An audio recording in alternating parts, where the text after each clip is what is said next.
Na década de 90, eu tinha assistido um documentário, o Crumb, né, o documentário Crumb, e tinha um momento do documentário que eu fiquei extremamente fascinado e cativado pelas histórias que o irmão do Crumb, o Charles Crumb, contava. E ele tinha um fascínio pelo século XIX, eu tinha né, uma ranhura interessada pelo século XIX dentro do meu imaginário, mas nesse momento, meio que conhecendo a história do Charles Crumb, eu comecei a entrar, né, dentro desse processo também de pesquisar sobre o século XIX. Porém, eu não sabia e não tinha nenhum interesse, era coisa meio de acumulador, entendeu? Então, eu ia lendo, vendo coisas ligadas ao século XIX.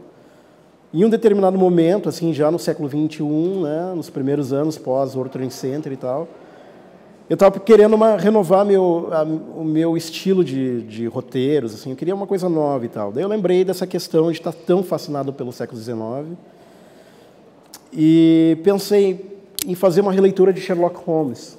Mas assim que eu pensei nisso, eu vi que o Guy Ritchie estava com a mesma ideia e eu pensei, não, foi. Mas eu fiquei com isso na cabeça, assim, né? E o Arthur Conan Doyle, o criador do Sherlock Holmes, é uma personalidade que eu tenho muito interesse. Daí eu lembrei que ele tinha um livro sobre espiritismo, e comecei a ler o livro e ele cita o Allan Kardec, e eu lembro que eu tinha, né, comprado em um sebo um livro do Allan Kardec, o Livro dos Médiuns. Porém, nunca tinha lido. E a visão que eu tinha do espiritismo e de Allan Kardec era uma espécie de vovozinho médio, Papai Noel, alguma coisa do gênero. Só que quando eu pego e começo a ler o livro, eu descubro o fenômeno das mesas girantes. E eu fico impressionado com essa história das mesas girantes. Como assim as mesas giram no ar, né? E as pessoas tentam se comunicar com o mundo dos espíritos.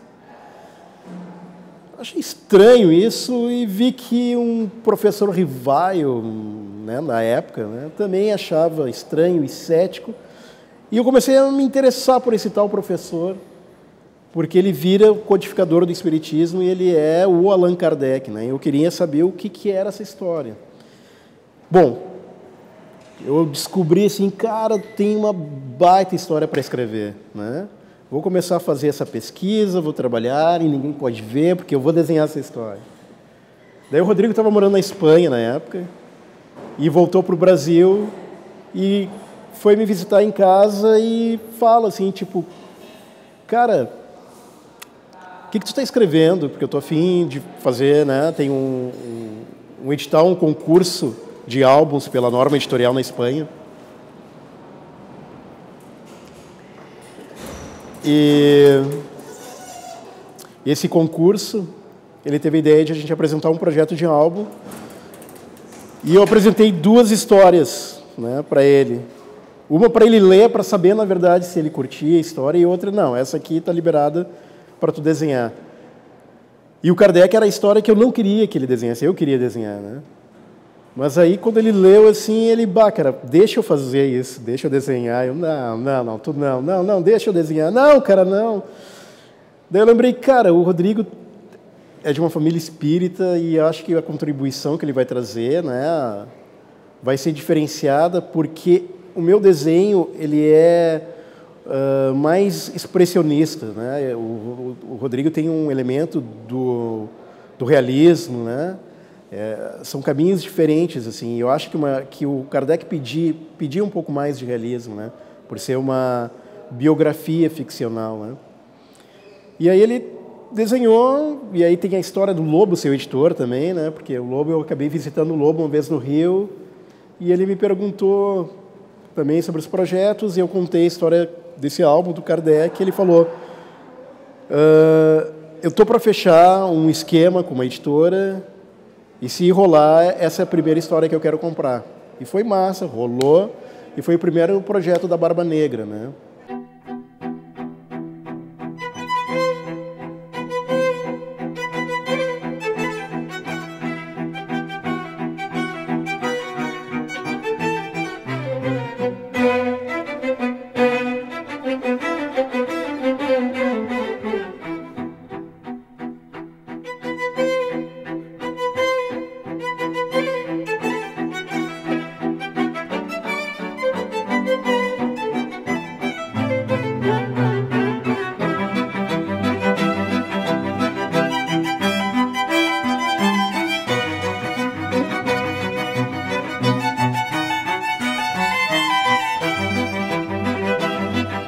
E é um álbum que eu tenho muito carinho e eu ainda pretendo fazer mais outras 2 partes quando rolar o momento.